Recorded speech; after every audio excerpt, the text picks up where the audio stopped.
Hi! No! Question number 1. My name's Trixie. I am from the Philippines. I'm currently at Makay building. I just came from the beach, obviously. And for your question, we can proceed with your interview portion. So, how do you feel that you'll be graduating in 4 months?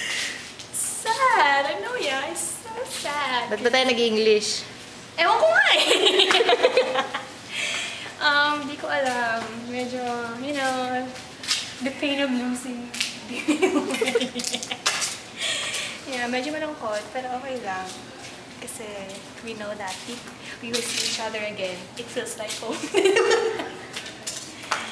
Next question for me, please.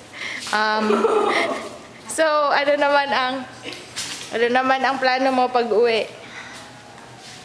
Plano ko? Iniisip ko pa. Plano pa lang siya. Well, meron pa akong isang term. At meron pa akong internship. And after that, pinag-graduate ko. I wish you know the kind. Yeah. Okay, next question. Wait, ito ang aming chapel. Hindi siya mukhang chapel, but chapel siya. Parang valid. Yeah. So, next question for me. Wala na akong maisip. Currently, nandito tayo sa my fine arts. Hindi, arts section. Art section. Ewan ko. Art wing.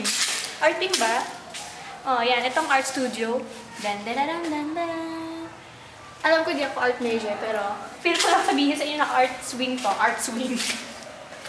Anyway. Anong plano mo sa birthday mo? Surprise me. I love surprises. Surprise me. Mag-English na naman tayo. Hindi naman na. Surprise me. Sige, surpresahin niyo ako. Tagalog na yung. And, you know my hair? This is a surprise for my birthday. I didn't know. Whoa! Ay!